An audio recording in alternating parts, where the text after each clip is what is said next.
Buenos días. Casi ya, como llevamos un rato, ya no hay que decir buenos días, pero nada, es dar un poco continuidad a lo que hemos escuchado en la primera mesa, que creo que ya como que vamos impulsadas, ¿no? Casi. Voy a presentar a las personas que nos acompañan en esta mesa dedicada a la dramaturgia para infancia de 6 a 12 años. En primer lugar, Itziar Pascual, que es dramaturga, pedagoga, investigadora y periodista. Tiene un doctorado en Ciencias de la Información y además está titulada en Dramaturgia por la Escuela de Arte Dramático, la Real Escuela, que es donde ella sigue dando clase y donde además ha sido profesora mía, por lo cual pues es como especialmente emocionante para mí acompañarla en la mesa. Es también miembro del Consejo de Redacción de Primer Acto, ha sido fundadora y presidenta de la AMA en Marías Guerreras, que es una asociación de mujeres en el teatro, en Madrid. Es autora del libro Susan Levaux, Las huellas de la esperanza, que tenéis ahí, que está editado por Asitec. Y luego tiene numerosas dramaturgias, muy numerosas, tanto para personas adultas como para la infancia y la juventud, muchas de las cuales han sido premiadas. De hecho, no solamente dramaturgia, sino que últimamente también has incursionado en otros géneros. Investigándote y buscando información sobre ti, más allá del tú a tú, que ya lo tenía, he encontrado una frase que me ha gustado mucho, que hablas de tu teatro como de una síntesis de 4 conceptos: poesía, belleza, humor y justicia, que quizás luego nos puedas contar un poco. Jordi Palet i Puig está licenciado en Bellas Artes por la Universidad de Barcelona y también en Dramaturgia y Dirección por el Institut del Teatro, donde él ahora mismo está dando además clase de teatro de títeres y objetos, que me parece también, quizás luego te pregunte o podamos comentar algo sobre esto, que creo que tiene mucho vínculo con el teatro de la infancia.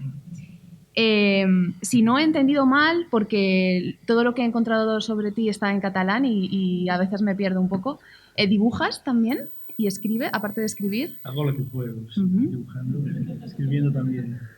Es miembro de la compañía Farrés Brothers, que seguro que todas y todos hemos visto o conocemos, y autor de muchas, más de 20 dramaturgias encontré.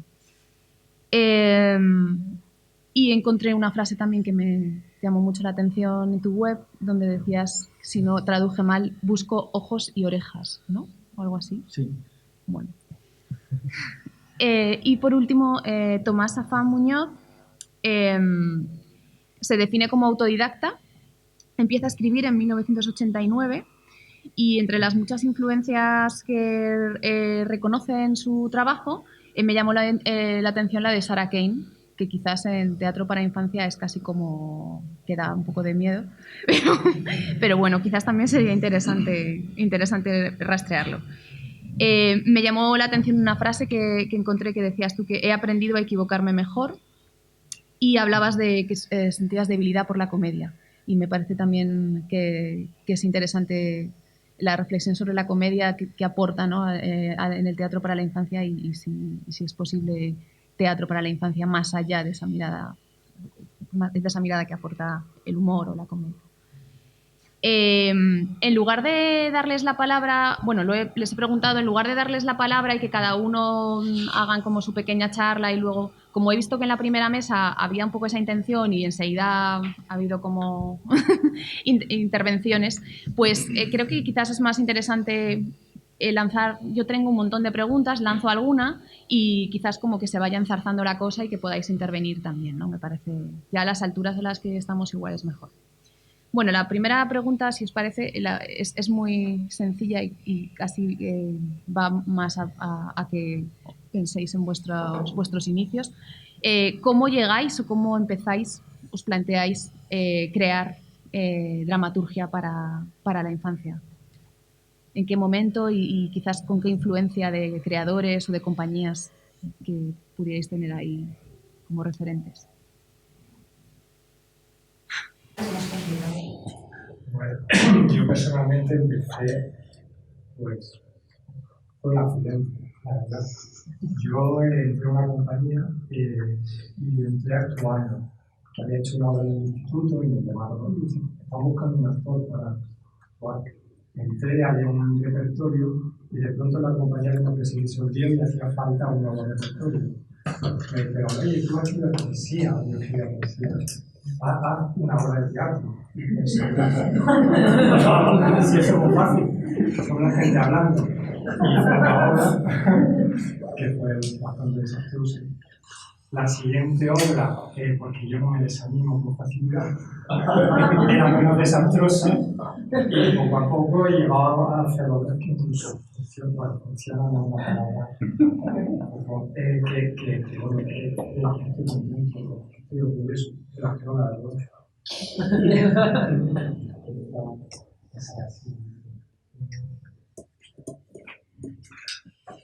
Yo no lo sé exactamente.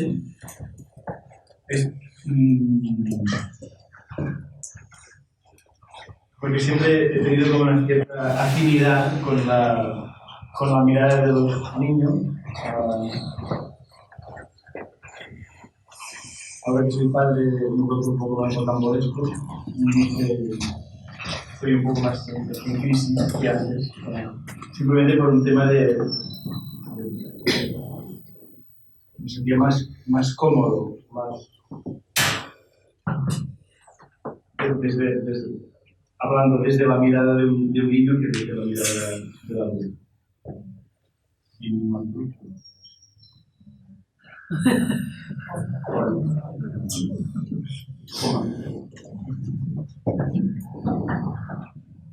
Y bueno, yo creo que no tengo precisión. Sé que explorar una perspectiva, una mirada, era una materia para mí clave en la dramaturgia, pero creo que en una dramaturgia a priori sin una precisión investigar sobre una posición en un punto de vista. Y yo creo que en ese contexto todo lo que tiene que ver con una reflexión sobre la invisibilidad de las mujeres, sobre la invisibilidad de los personajes femeninos, fue el entrenamiento para tal vez por inconsciencia, lanzarme a una escritura que fue más Carlos Ortigas, que fue mi primera escritura con una tentativa de orientación hacia la mexicana.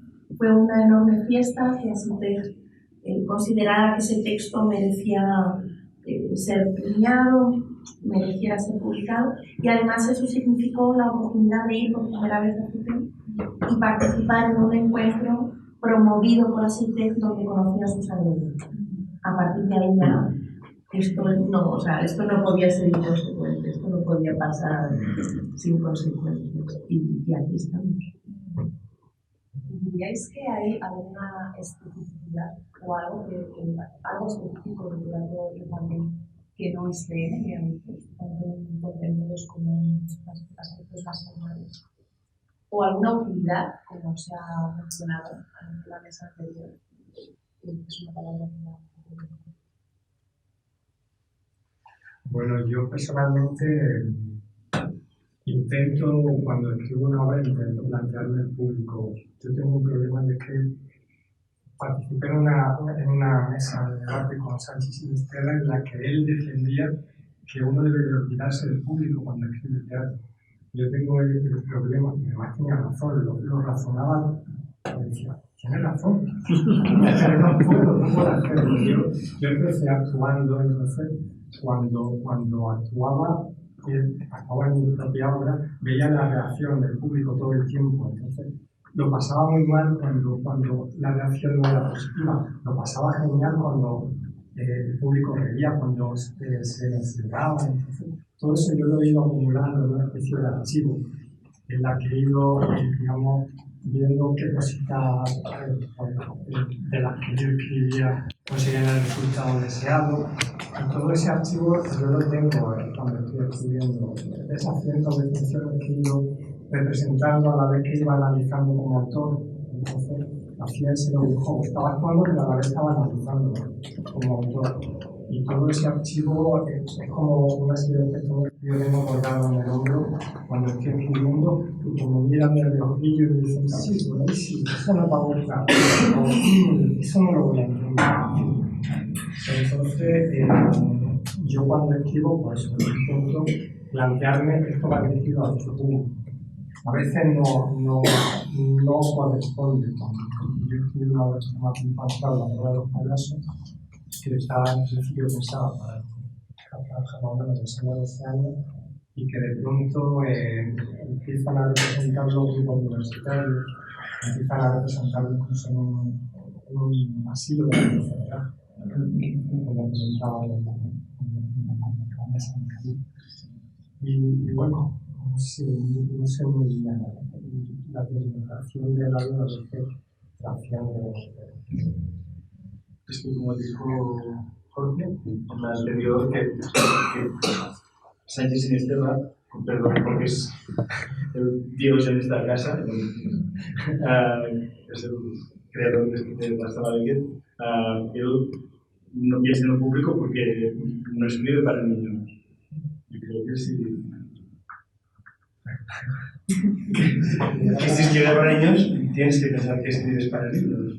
Porque miran distinto, porque es otro punto de vista. Creo que la especialidad es un punto de vista. Pero vale. Sí. Yo diría, bueno, a riesgo de reiterar a lo mejor algunas nociones que han ido apareciendo ya, yo diría que hay una especificidad no deseada como categoría social, es decir, la metonimia, por tanto la invisibilidad típica del teatro para edades tempranas, la paradoja por la cual un creador o creadora, cuando publica una antología de sus obras, aparece una antología de la obra adulta. No hay la excisión es tan radical que el concepto de obra completa excluye toda la producción artística que tenga para edades tempranas. Entonces, la metonimia, la invisibilidad analítica crítica, el deber de utilidad, es decir, no se le exige a una creación para adultos que tenga una finalidad expresa. Y la tarea que los artistas, yo incluiría también la tarea casi de apostolado laico, permitidme, pero casi de una suerte de didáctica, no hacia los niños, sino hacia los adultos que rodean la creación para edades tempranas. Es decir, yo veo que el arte que se hace para los niños acaba conllevando casi de forma implícita una tarea, entenderme la expresión educativa, que es para los adultos, que es familia extensa, los entornos escolares, los entornos profesionales de los programadores. O sea, hay algo que es como, por favor, dejen, creo que la experiencia que contaba Julia de la niña es clarísima, ¿no? O sea, yo creo que hay una especie de tarea en la creación artística para edades tempranas que vindica el arte por sí mismo, como experiencia estética, como experiencia metamórfica, como oportunidad vital, ¿no? Entonces, yo creo que hay algo casi, venga, al apostolado, ¿no? Que es como vindicar la soberanía del espectador sobre la experiencia, vindicar el derecho de la infancia a no estar sistemáticamente mediatizada por el principio de deber, por el principio de didáctica, por el principio de aprovechamiento, ¿no? O sea, como que ahora hay un verbo que parece que está en boga, que es rentar, y que a mí me produce una especie de irritación. ¿Esto renta? ¿Esto me renta? Yo diría, por favor, lo más importante del teatro es que antes que ninguna otra cosa sea una experiencia para el ser, sea una experiencia para el vivir. Porque quizás hay como una puntuación por el tema de la utilidad, que el rentar va un poco, como a nivel social, ya no cuando se teatro para la infancia es como experimento, ¿no? Que está la cosa del didactismo y de que tenga que valer para, o sea, una cosa que simplemente es y que no tiene una función social, ¿no? Es como que casi... Y que produce efectos inversamente contrarios a los que pretende. Es decir, yo estoy plenamente convencida de que un teatro que renuncia a ser fin y se convierte en medio al servicio de algo, sea lo que sea, por ejemplo, no sé si a vosotros os ocurre, pero yo veo una enorme tendencia a la moda del teatro en inglés, en donde lo que importa es hablar en inglés. No importa el teatro, importa el inglés. Entonces, siempre me acordaré de mi hija pequeña, a la que en el colegio le proponen tener una experiencia de ir a ver una función de teatro en inglés. Y entonces, cuando vuelve, le pregunto y dice, ¿qué tal? Y yo, ¿qué tal?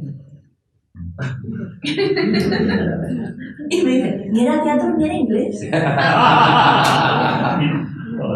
Bueno, entonces, o sea, ella había ido con todo el propósito de voy a tener una experiencia, voy a tener, mira qué bien. Y cuando vuelve perpleja porque había una trampa que los adultos habían hecho, ¿no? No creo que fuera, o sea, creo que si hay, lamentablemente creo que las características tienen que ver con las trampas de los adultos. Creo que los adultos tenemos grandes capacidades para hacernos trampas y luego legitimarlas. Y darles una razón ideológica a esa trampa, y eso desemboca en una de las peores frases, ¿no? Que es por tu bien. Déjame en paz, o sea, es por mí, ¿no? Y entonces la respuesta es claramente a quién me han llamado, a quién me han traído, a quién me han... No sé. Entonces, yo creo que es muy importante esta cuestión y la vindico como una lucha también, como una lucha de los artistas de, en algún momento, esta relación compleja con la sociedad en la que estamos creando, ojalá pueda traer como otros espacios un poco más donde estas trampas legitimadas, donde estas trampas por el bien del menor, que a mí es una de las frases que me pone más tensa, demos paso a algo que sea ciudadano, que sea... O sea, yo creo que detrás de todo esto hay una reflexión política que es qué noción de ciudadanía se refleja desde nuestra sociedad para un determinado. ¿Es ciudadano, ciudadana o...? Claro, y en el caso de, o sea, el teatro para adultos, la reflexión sobre la utilidad o este paternalismo que se percibe en el teatro para la infancia no se da. Pero claro, la noción de ciudadanía ahí, ¿no? Cuando hablamos de espectáculos para niños, es como que se incluye totalmente un paternalismo y un intento de dirigir, ¿no? Pero si no votan no son ciudadanos. Lo he dicho antes de que el teatro para niños tiene que ser educativo o pedagógico para los adultos, esto me parece muy revelador y radical, porque es como poder retomar esta frase, este adjetivo maldito, ¿no? De pedagógico, pero sí, pero no es para ellos. Para los que están detrás, ¿no? Que a ver si aprendemos. Yo con el tema del didactismo tengo un problema. Es cierto, tiene razón, sí, teníais razón los de los camarinos cuando estaban también y tenéis razón, pero es que yo hago teatro didáctico. Bueno, pero es genial porque es como la otra... Sí. ¿Tú estás seguro? Ahí lo dejo. No siempre, pero una de las vertientes de mi compañía es teatro didáctico. ¿Por qué? Pues, entre otras cosas... No, la cabeza bien alta, ¿eh? No, bien, tampoco entre otras cosas porque por cuestiones, digamos, de carácter material, porque tenemos una serie de nóminas, una serie de familias que dependen de nosotros y digamos que lo que nos pide el mercado es esto, que ha incluido.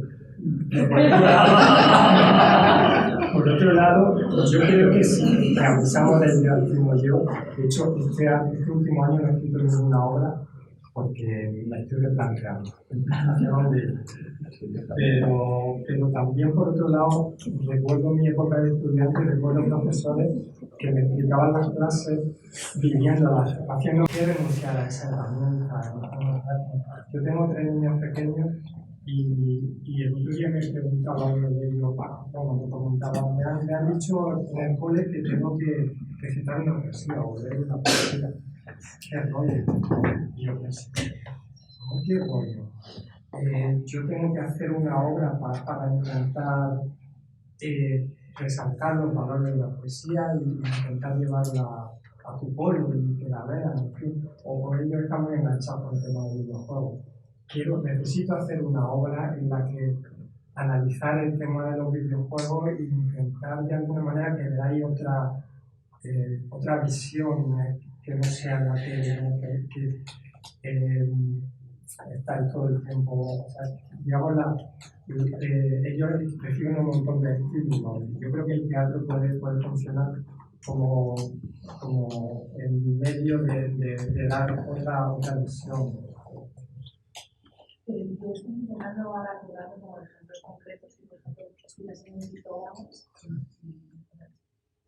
Tú, como creador, igual te planteas un contexto como pedagógico, ¿no? Pero realmente cuando trabajas como creador, no sé, hay un interés, ¿no? Como en el artístico o parece algo. Sí, bueno, claro, uno tiene una cierta secuencia creativa, ¿no? Precisamente comentaba ahí el tema de que puede ser contraproducente un teatro en valores. A mí creo que la crítica más dura que me han hecho ha sido un niño que estaba viendo una obra mía y de pronto vio un personaje con una obra sobre colonización y tal, y de pronto comentó, ¡ja! Otro príncipe tonto. Porque he caracterizado al príncipe tonto como medio para actualizar el cuento y poner los valores de este cuento tramochado con una ideología superada, haciendo que nuestros valores actuales sean los que, digamos, impeguen en la trama y lo aboca a un recurso tan fácil como caracterizar al a veces cae uno en esa, digamos, en esos recursos fáciles de todo.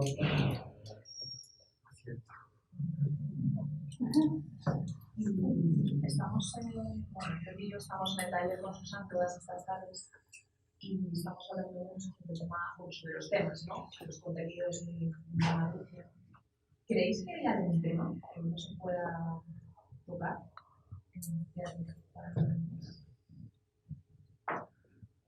No. Pero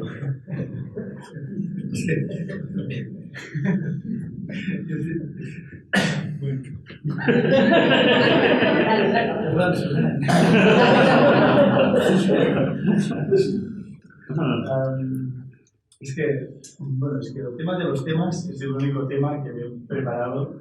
Me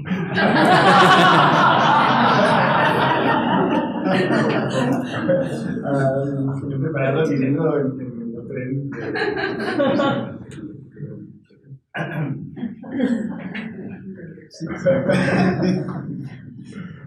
No.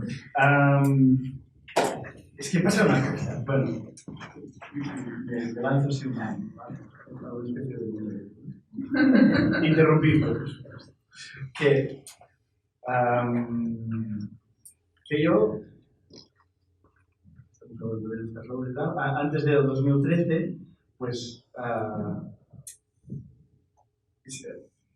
me gustaba escribir así con temas potentes y comprometidos y tal, la vejez, los celos entre hermanos, la violencia hacia los niños, ¿no? la civil. Hasta el 2013 había tratado temas así, ¿no? Y después del 2013 todos mis principios se empezaron a tambalear. Lo que ocurrió en el 2013 fue una especie de año de gracia y de desgracia, porque murió mi madre, nació mi hijo, fuimos a Aviñón, fracasamos, precisamente, y creamos este espectáculo que se llama Tripula, que es una especie de viaje en globo, que el público entra adentro y nos lo llevamos para y Tripula me parece que no tiene tema, es un viaje y es una experiencia, ¿no? Y claro, pensé, que el tema de los temas dejaba de interesarme. No sé si partir, por eso teníamos estas discusiones fervorosas ayer con Suzanne, bueno, fervorosa ella, yo. Porque no sabía partir de un tema como motor para empezar a respetar. Porque igual quieres hablar de un tema, la relación de poder, no sé qué, no sé cuánto. Y el niño igual se queda pillado por cómo carajos ese títere mueve la mano, ¿no? O no sé, que como están ubicados los niños en otro universo paralelo al nuestro,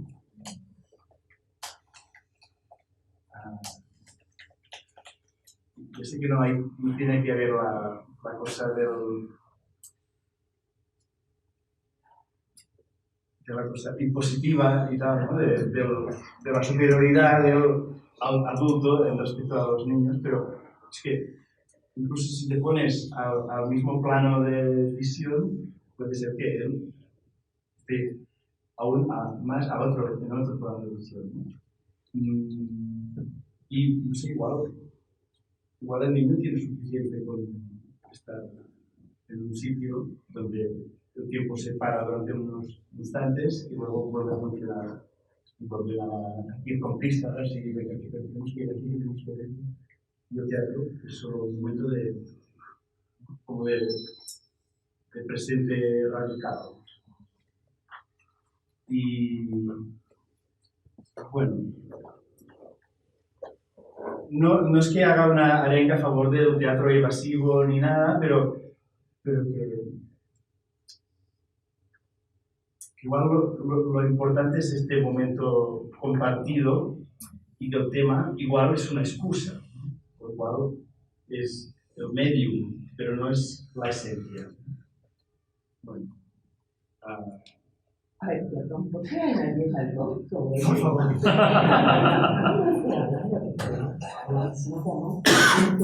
de interrogación del ser humano que le hace escribir.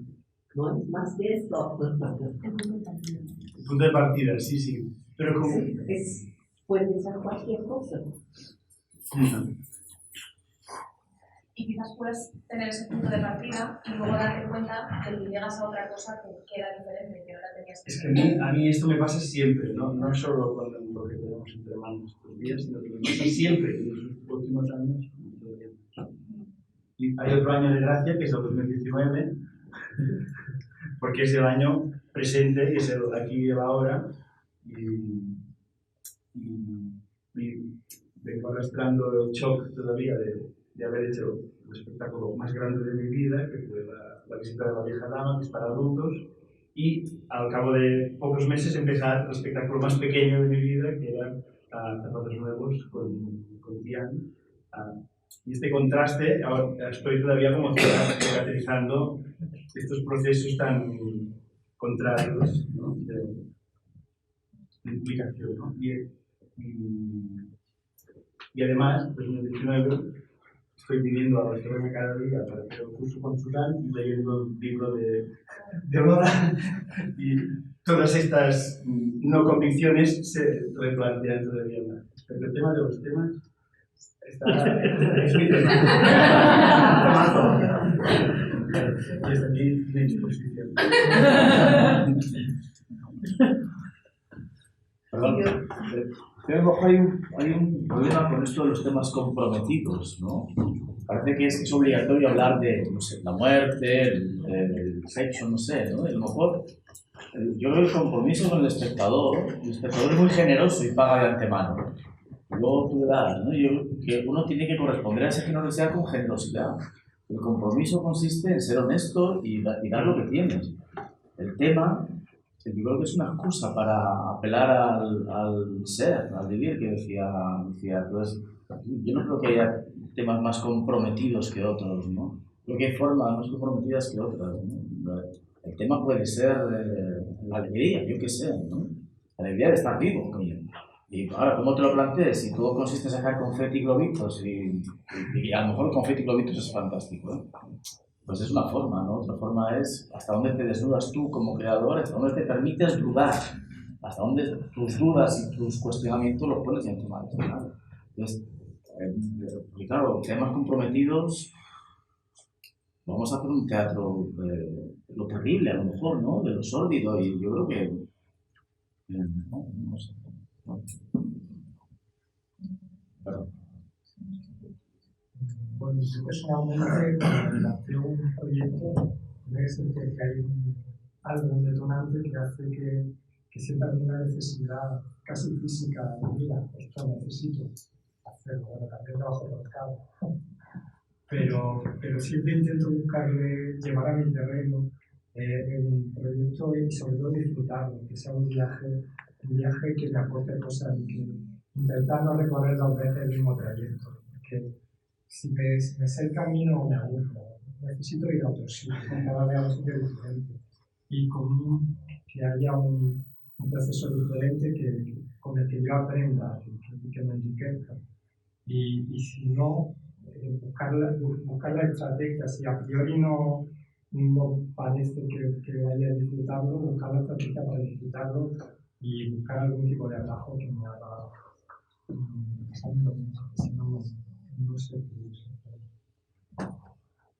Y centrándonos un poco en el tema específico de la mesa, que es la noticia de 6 a 12 años, ¿qué valoración hacéis ahora mismo? Que ayer comentábamos que, claro, en los últimos años que está cambiando mucho, y si le echas una mirada 20 años atrás, por ejemplo, pues ¿cómo valoráis lo que se está haciendo? Bueno, yo antes que nada querría decir que para mí esa franja de edad o ese ámbito es para mí el que más me mueve, el que me importa más en este momento de mi vida. No significa esto que renuncie a escribir para otros grupos o para otros ámbitos. Y de hecho vengo de escribir un texto con Amaranta Osorio que ha sido estimado por el proyecto del Teatro Calderón de Valladolid y que lo estrenará el Teatro Calderón de Valladolid como producción propia el año que viene. Pero para adolescentes, que se llama Clip. Pero es verdad que esta franja, este ámbito entre 6 y 12, es para mí especialmente estimado. Y lo es porque me parece que en sí misma es un desafío. O sea, creo que en esta franja hay muchos desafíos implícitos. Primero, porque por la inestabilidad de esta franja. O sea, me parece que entre 6 y 12 estamos hablando de unos desafíos que pertenecen a la esfera de, si hablamos educativamente, el tránsito entre la denominada educación primaria y la educación secundaria obligatoria con todo lo que eso conlleva. El tránsito entre una idea de escuela y una idea de institutos, carga horaria, asignaturas, exámenes, evaluaciones, reevaluaciones, reválida de la revalida. Yo digo, ¿cómo es posible que tengamos un sistema, tengamos tantos adultos con másteres tan fluidos, ¿no? Y luego tengamos a tantos niños y adolescentes con una sobrecarga lectiva? Bueno, pero para mí es una etapa de desafíos, entre otras cosas, porque hablamos de una preadolescencia cada vez más temprana, una infancia más corta, una preadolescencia más temprana, una menarquia más temprana, y al mismo tiempo una especie de momento de tránsito, de cambios, de muchas preguntas muy intensas, extraordinariamente intensas. Se ha dicho que es una franja en la que la asistencia al teatro parece, hay algunos indicadores de aminoramiento, ¿no? Yo diría que hay que hacer preguntas sociales a esta cuestión, sociales, que tienen que ver con qué nivel de presión están recibiendo niños y niñas en estas franjas, qué está pasando con un sistema en el que se les exige, o sea, esta noción que es tan interesante, bien entendida de la evaluación continua, puede convertirse en una tortura continua. Y me parece que hay que hacerse preguntas sobre la relación entre el tiempo de espacio, el tiempo de placer de los niños, el tiempo propio, el tiempo de no hacer nada. El tiempo se ha convertido en la gran tortura en estas franjas. Es como una especie de atentado que no hagan nada. Es como una especie de... ¿Sabéis esto que decía Octavio Paz, que decía que la primera acción contra el capitalismo es perder el tiempo? ¿No? Porque el capitalismo está demandando permanentemente productividad y eficacia en el tiempo. Y de repente estamos exigiendo permanentemente como sistema cultural, social, educativo, una especie de hiperproductividad en esta franja. Y siempre con el discurso de es que qué poco saben, es que qué poco entienden, es que qué poco nivel, es que y permanentemente con un estado comparativo, es que era antes, ahora. Y entonces yo, bueno, hablando de temas, también sé que hay temas que no me siento capaz de abordar, es decir, no me exijo el deber de abordar cualquier cosa, ni hablar de cualquier tema, no tengo esa capacidad y no sé si incluso la perdí.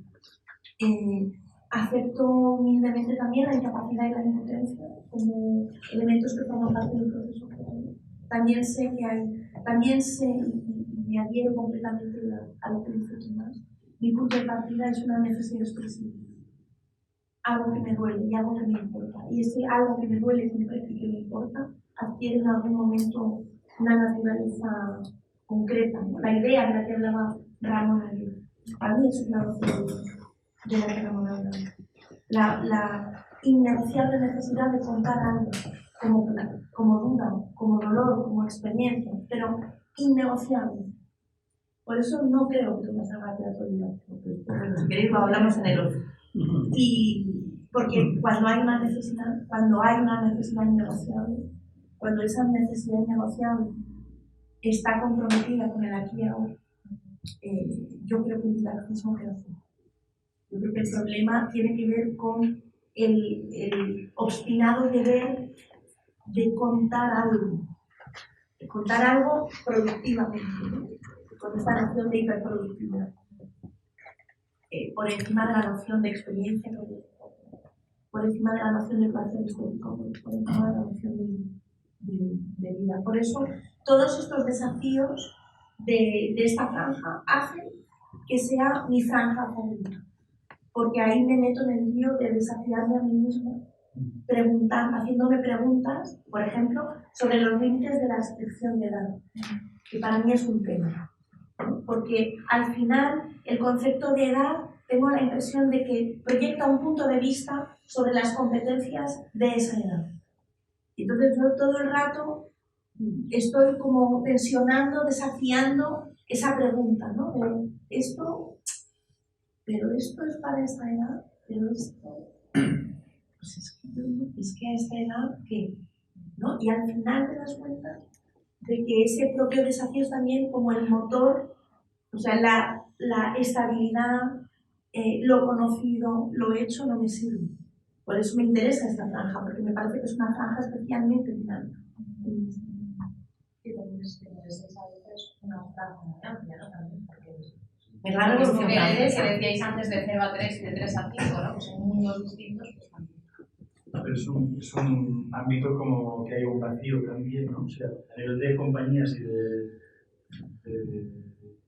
dramaturgas sí que hay la motivación o el impulso, pero, por ejemplo, si no es a través de la escuela, bueno, 6, 7, vale, pero un niño de 10 años es muy difícil ver un teatro por voluntad propia o que haya accedido a la propuesta de los papás, o cada vez es más difícil, ¿no? Que, claro, cuando van al teatro y se encuentran con muchachitos, pues no para mí. Y hay esto, ¿no? De teatro para muy pequeños o pequeños y teatro para adolescentes. Ya en la muestra hay una sección solamente dedicada a adolescentes. Aquí en la sala pequeña hay, por ejemplo, mucha actividad para adolescentes. Pero continúa habiendo este vacío que no es un vacío desde la parte creativa, ¿eh? Es un vacío de público. Pero es que ellos son muy grandes, o sea, vamos a ver. La cuestión es que ellos son muy grandes y precisamente porque son muy grandes, esa grandeza que ellos tienen debería encontrar un espacio en el teatro. Y este es el lío. Es que para mí este es el lío. Sí, algo específicamente de hablar, porque yo tengo un examen de 77, y la verdad es que cada vez me estaba no solamente llevando al teatro, hay el famoso sector, que también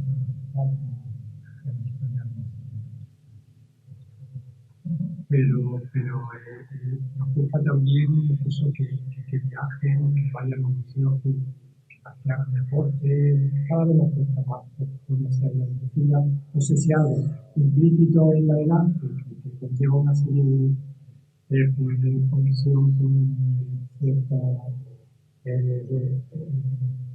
proposiciones que nos hacen los padres, o si algo de lo que se nos ocupa en los teatros, porque no somos capaces de escribir obras No. Que nos ocupan, pero es igual como está montado. Yo personalmente, para mí era muy importante, no solo porque no pude ser, sino porque yo estoy muy conectado con la persona que estoy en esa franja de edad. Digamos que cuando escribo utilizo mucho el recurso del extrañamiento, que es un recurso que viene de allí, ¿no? Es como enfocar la realidad e intentar enfocarla desde otra perspectiva, ¿no?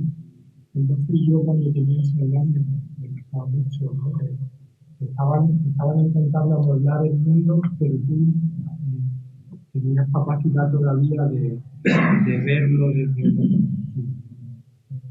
Creo que cuando escribo, aunque siempre digo que me resulta muy difícil escribir para niños, porque me siento a veces como un impostor, porque estoy escribiendo desde una altura, a la altura de los niños es más bajita. Entonces yo, para mirarle a los ojos, porque yo intento mirarle a los ojos cuando escribo para ellos, tengo que o agacharme, lo cual supone un esfuerzo, supone una posición incómoda, o tener que elevarle a ellos lo cual ponerme a su altura de mirada va a llevar una cierta resiliencia, pero intento conectar con el niño que estoy y creo que tengo que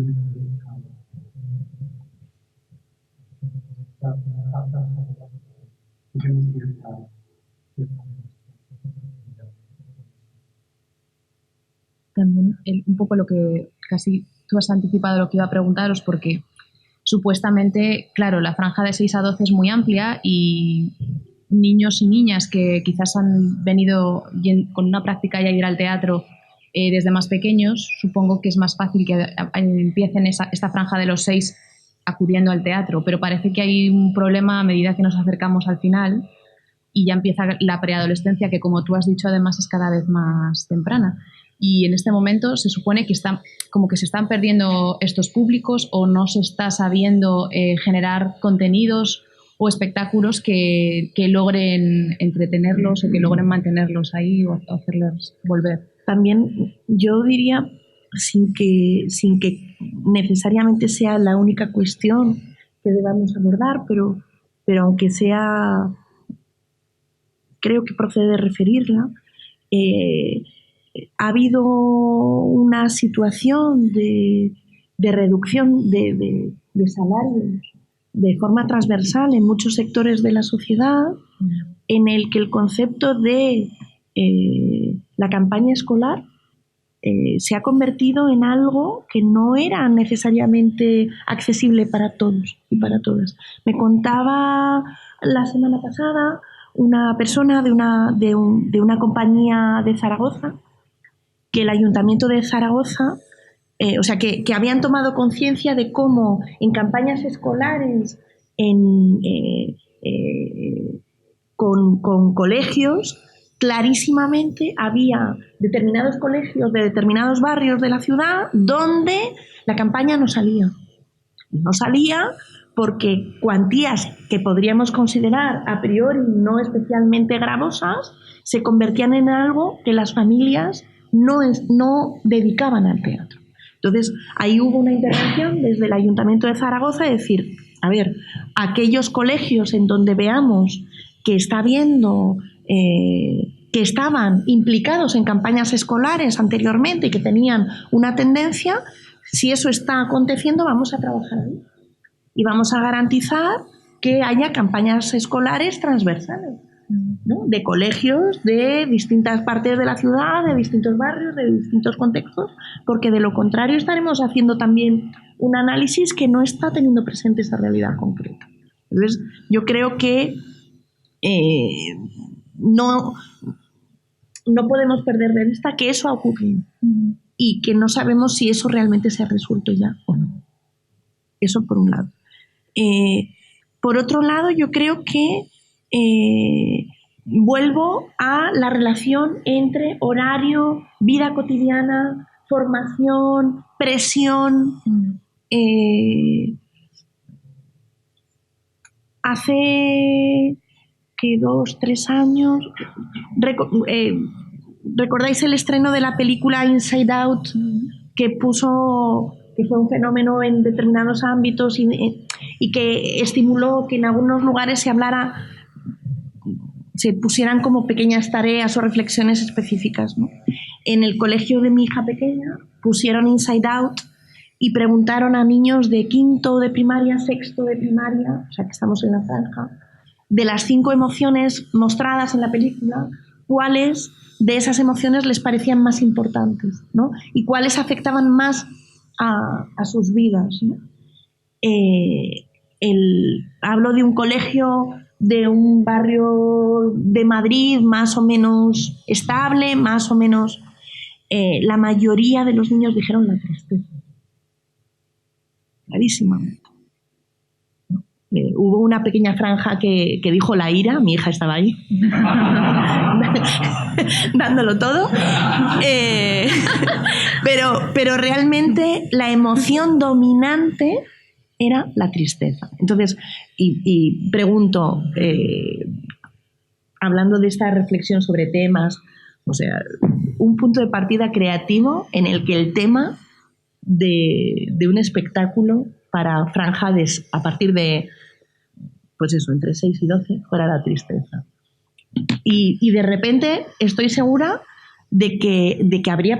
Quiero decir, que creo que si hablamos de una reducción de un público, hay que ver qué factores de múltiples naturalezas pueden estar afectando. Me parece muy importante, porque tan peligroso sería pensar que la única razón es dramatúrgica o creativa como llegar a la conclusión de que la única razón es económica. Y me parecería peligroso, ¿no? Caer como en una especie de unicidad causal. Yo siempre creo que la causa es todo lo demás. O sea, que no hay una causa única de las cosas, ¿no? Que hay un tejido de factores que pueden influir en algo. El concepto de protagonismo, ¿no? Que es un público que va a las campañas escolares, que va como obligado, ¿no?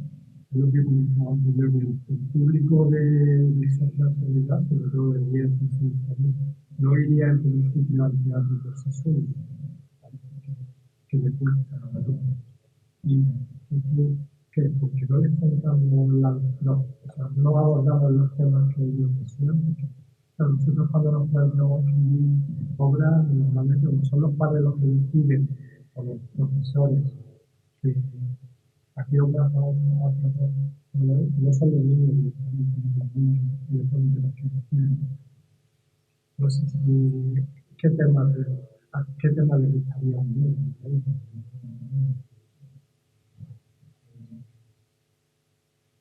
¿Qué temas son los que les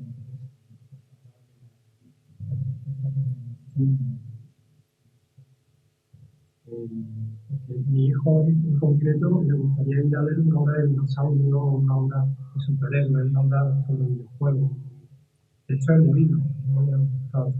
Sin embargo, hemos ido a ver una obra como una obra de un niño que quiera empezar una sociedad en cuna y a priori no es un tema que podría ser maravilloso. Porque la honestidad de la producción debe estar por delante de todo, ¿no?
Funciona porque los padres sí llevan a los hijos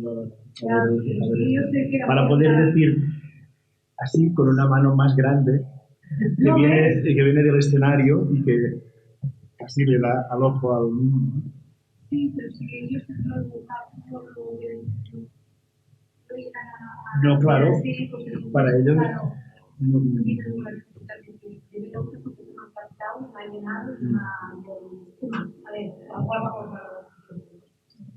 Que si ella de forma autónoma tiene que buscar un espectáculo para ver, seguramente buscará otra cosa que no sea... Esa es la clave, ¿no? ¿Qué buscará? ¿Qué querrá ver?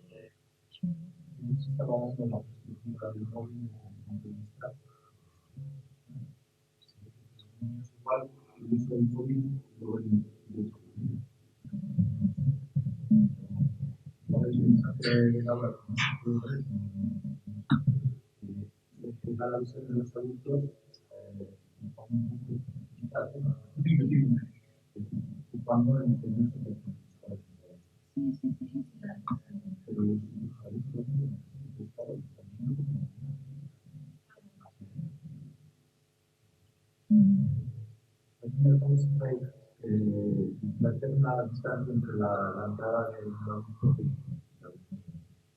y que quizás cuando empieza la... Perdón. No, es que nosotros somos adultos y no podemos hacer nada. Más que ser adultos. Sí, y ellos son niños. Que me gusta mucho esto de recorrer los diccionarios, ¿no? Porque un fan, en catalán, en castellano igual no se dice tanto, ¿no? Un infante remite a sangre azul, pero un infant en catalán es un niño, ¿no? Pero a la vez un infant también es un soldado de a pie, ¿no? Me gusta ver a los niños como un ejército, realmente, un ejército que combate irremisiblemente contra los adultos, ¿no? Porque nosotros somos gente que nos ponemos encima de una madera y hacemos cosas. Y ellos, claro, es que si te lo vas a pensar...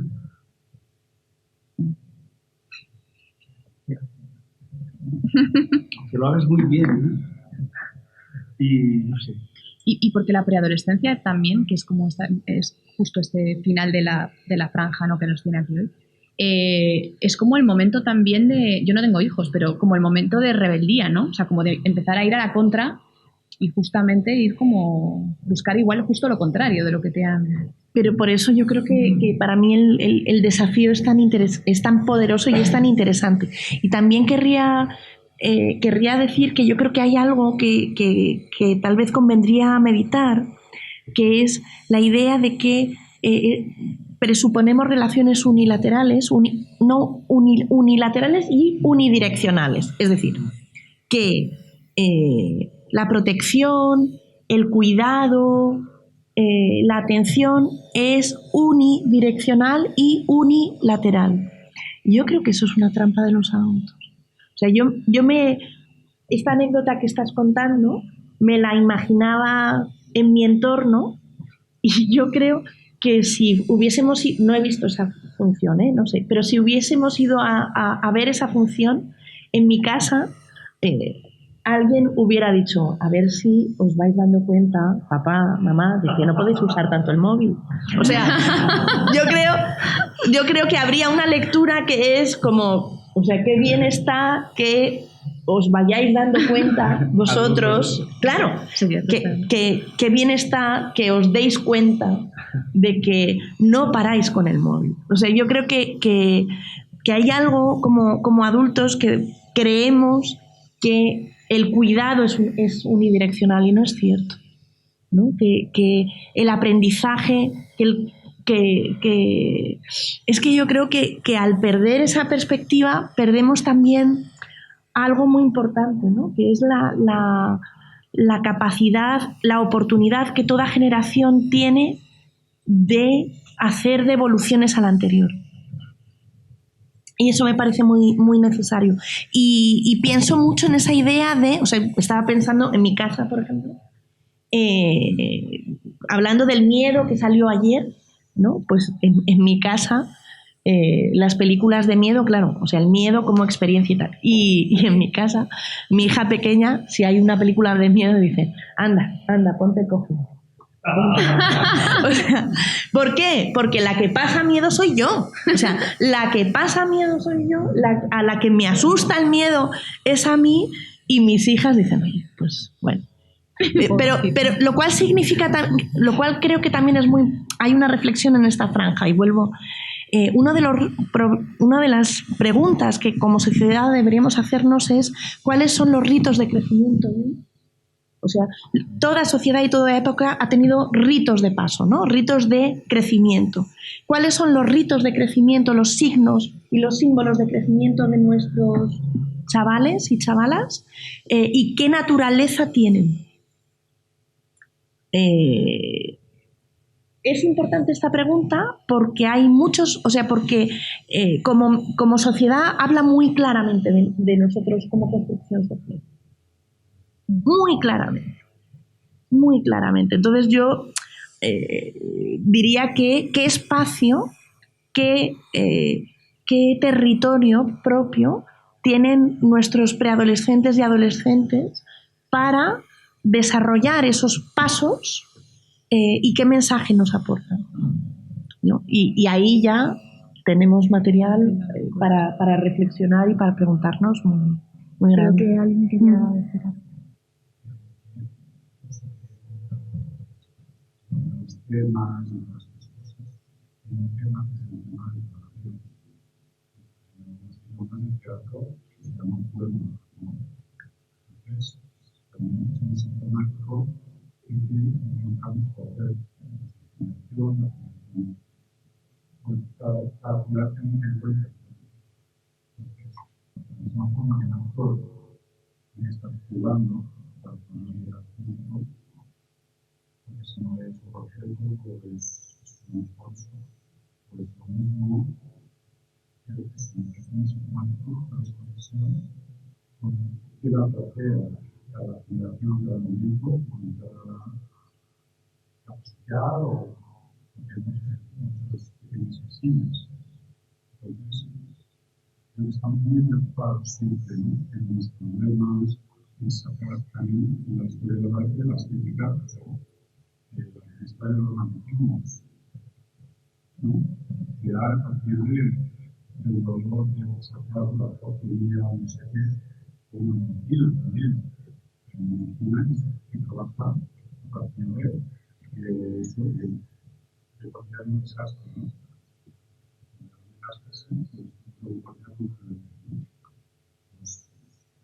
Pues igual está bien trabajar desde la salud, desde el hacer, desde el punto de vista de lo que nos preocupamos.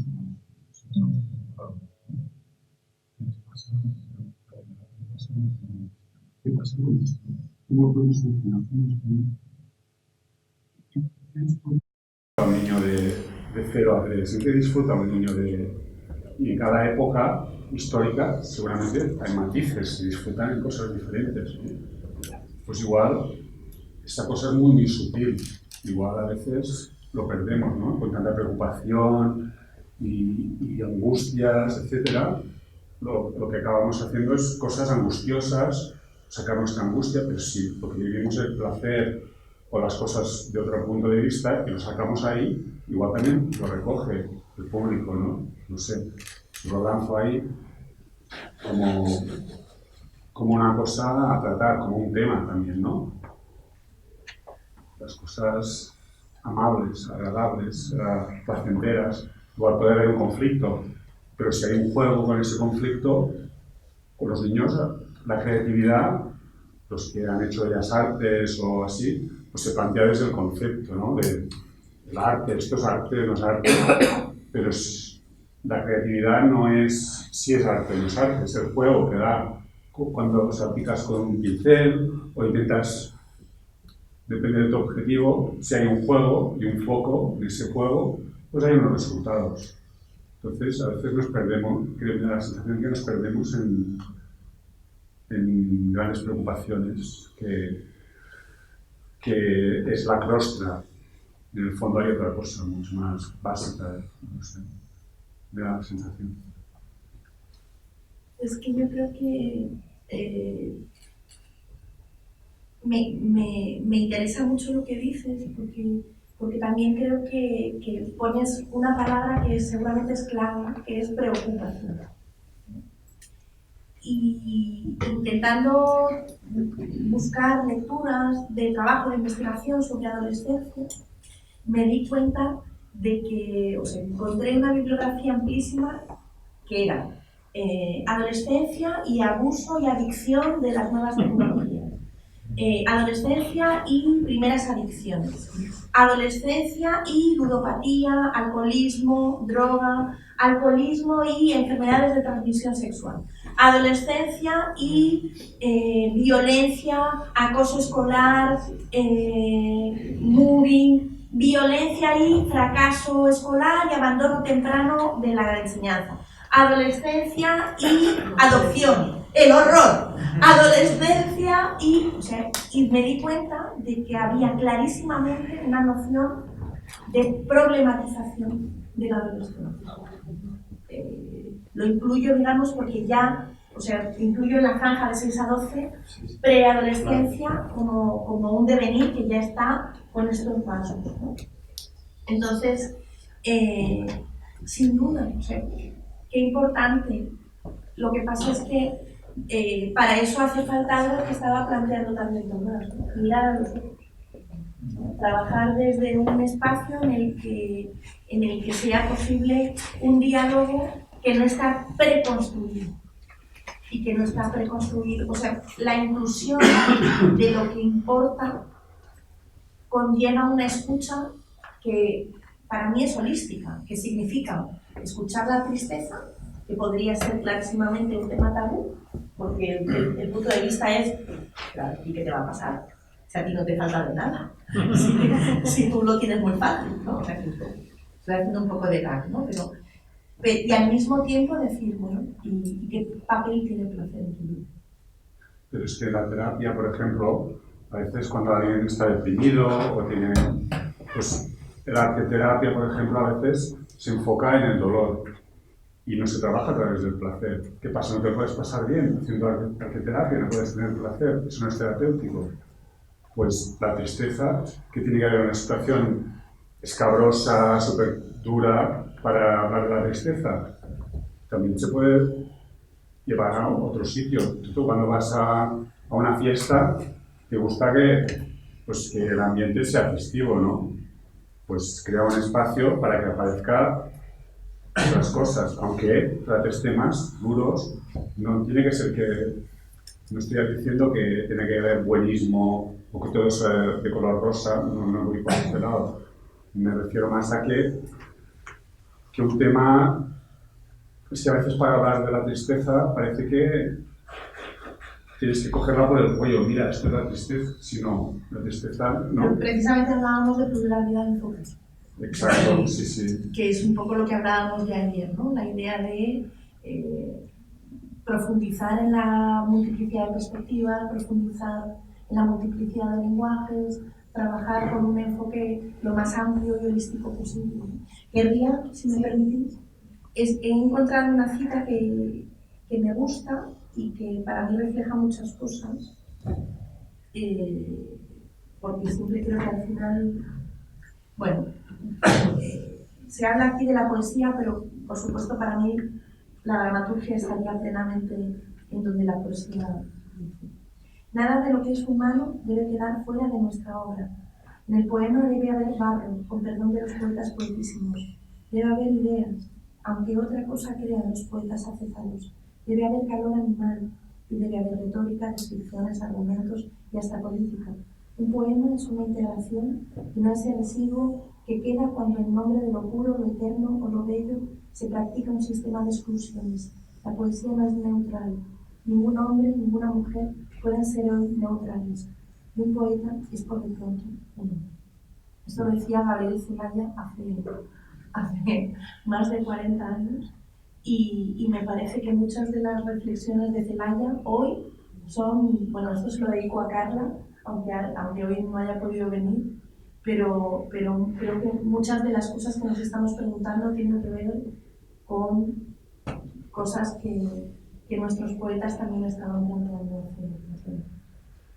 Si os parece, como me han dicho ya que quedaban 5 minutos, casi 10. Hay preguntas que no ha dado tiempo a formular. Os lanzaría una última, que también tiene que ver con vuestro trabajo creativo. ¿Qué temas o qué intereses ahora mismo os mueven, os están moviendo como dramaturgos? Y con este salario. Bueno, a mí me mueve qué tema. El teatro para extranjeros. Sí. Por ejemplo, comentando con lo que él comentaba del placer, a mí me apetece volver a hacer algo de humor. Quizá la obra que escribí yo con mayor repercusión, que es Pim Pam Clown, que se ha montado en muchos países y tal, incluso se ha utilizado más sobre la guerra, se ha utilizado como terapia en algunas zonas de conflicto para la población, digamos, que está superando, como en Colombia o en México, que está superando las consecuencias de un enfrentamiento armado.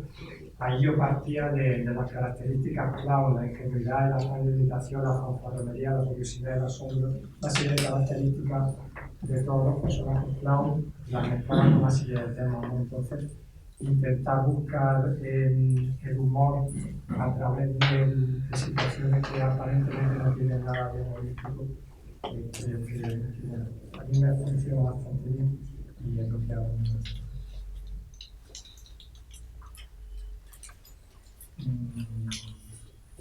A mí, no sé, el momento presente, o sea, provocar situaciones de presente. No sé cómo explicarlo.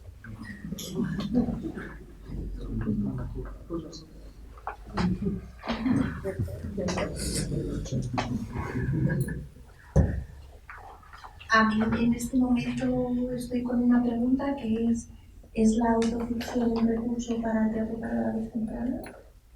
El diálogo entre distintas infancias y por supuesto cada vez me interesa más la idea de infancias en plural como experiencias múltiples.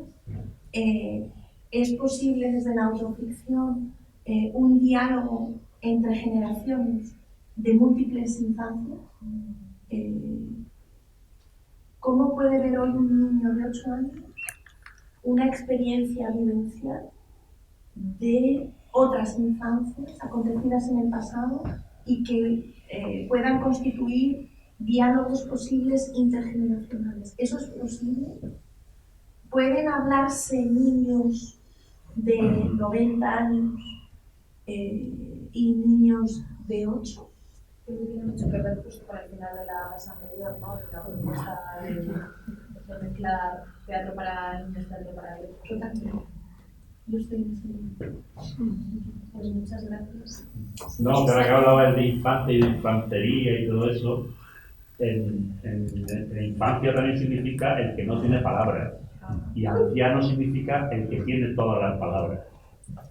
¿No? Por eso los ancianos y los niños, no sé, digo a nivel de tecnología. Pues muchas gracias.